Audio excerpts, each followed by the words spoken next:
ಮುಂದಿನ 2.5 ವರ್ಷ ಸಿಎಂ ಸಿದ್ದರಾಮಯ್ಯ ಅವರೇ ಸಿಎಂ ಆಗಿ ಮುಂದುವರಿತಾರೆ ಅನ್ನುವಂಥ ಮಾತನ್ನ ಸಿಎಂ ಆರ್ಥಿಕ ಸಲಹೆಗಾರ ಹೇಳಿರೋದು. ಕೊಪ್ಪಳದಲ್ಲಿ ಸಿಎಂ ಆರ್ಥಿಕ ಸಲಹೆಗಾರ ಬಸವರಾಜ ರಾಯರೆಡ್ಡಿ ಈ ಹೇಳಿಕೆಯನ್ನ ಕೊಟ್ಟಿರೋದು.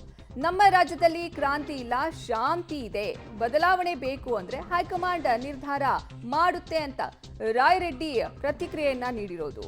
ಮುಂದಿನ 2.5 ವರ್ಷ ಸಿದ್ದರಾಮಯ್ಯ ಅವರೇ ಸಿಎಂ ಆಗಿರ್ತಾರೆ ಅನ್ನುವಂಥ ಮಾತನ್ನ ಕೊಪ್ಪಳದಲ್ಲಿ ಸಿಎಂ ಆರ್ಥಿಕ ಸಲಹೆಗಾರ ಬಸವರಾಜ ರಾಯರೆಡ್ಡಿ ಹೇಳಿಕೆಯನ್ನ ಕೊಟ್ಟಿರೋದು. ನಾ ಹೇಳಿದ್ನಲ್ಲ, ಯಾ ಕ್ರಾಂತಿನಾಗಲ್ಲ, ನಮ್ಮ ರಾಜ್ಯದಲ್ಲಿ ಶಾಂತಿ ಇದೆ. ಕ್ರಾಂತಿಯನ್ನು ಬೋರ್ಡ್ ಇಲ್ಲ ಅಂತ ಅವತ್ತೇ ಹೇಳಿದ್ದೀನಲ್ಲ, ಅದಕ್ಕೆ ಏನೂ ಸಮಸ್ಯೆ ಇಲ್ಲ. ಸಿದ್ದರಾಮಯ್ಯನವರು ಮುಂದಿನ 2.5 ವರ್ಷಗಳ ಕಾಲ ಮುಖ್ಯಮಂತ್ರಿ ಆಗಿರ್ತಾರೆ ಅಂತ ಅವತ್ತು ಹೇಳಿದ್ದೇನೆ, ಇವತ್ತು ಹೇಳ್ತೇನೆ, ಮುಂದೆನೂ ಹೇಳ್ತೇನೆ. ಅದೇನಾರ ಚೇಂಜ್ ಮಾಡಬೇಕಾದ್ರೆ ಪಾರ್ಟಿ ಹೈಕಮಾಂಡ್ ಮಾಡುತ್ತೆ, ಅದು ಶಾಸಕಾಂಗ ಪಕ್ಷ ಮಾಡುತ್ತೆ. ಅದಕ್ಕೆ ಈಗ ಚಿಂತೆ ಮಾಡಬೇಡಿ. ನಮ್ಮ ಮುಂದೆ ಇರೋದು ಮುಂದಿನ ವರ್ಷದ ಬಜೆಟ್ ಕೊಡೋದು, ಒಳ್ಳೆ ಆಡಳಿತ ಕೊಡೋದು. ಸಿದ್ದರಾಮಯ್ಯನವರು ನಾವು ಮೊನ್ನೆ ಎಲ್ಲ ಕೂತು ಮಾತಾಡಿದ್ದೇವೆ.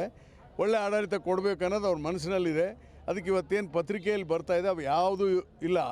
ಮತ್ತು ಈಗಾಗಲೇ ಭ್ರಷ್ಟಾಚಾರದ ವಿಚಾರದಲ್ಲೂ ಕ್ಲಾರಿಫೈ ಮಾಡಿದ್ದಾರೆ ಲೋಕಾಯುಕ್ತರು.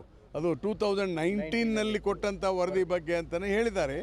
ಅದಕ್ಕೆ ಇದು ಅನಾವಶ್ಯಕವಾದ ಇದನ್ನು ಮಾಡೋದು ಬೇಡ. ಒಳ್ಳೆ ಆಡಳಿತ ಕೊಡಬೇಕು. ಅದಕ್ಕೆ ಸಿದ್ದರಾಮಯ್ಯ ನೇತೃತ್ವದಲ್ಲಿ ನಮ್ಮ ಡಿ ಕೆ ಶಿವಕುಮಾರ್ ಅವರ ಅಧ್ಯಕ್ಷತೆಯಲ್ಲಿ ನಾವೆಲ್ಲರೂ ಸೇರಿ ಒಂದು ಒಳ್ಳೆ ಆಡಳಿತವನ್ನು ಕೊಡ್ತೇವೆ.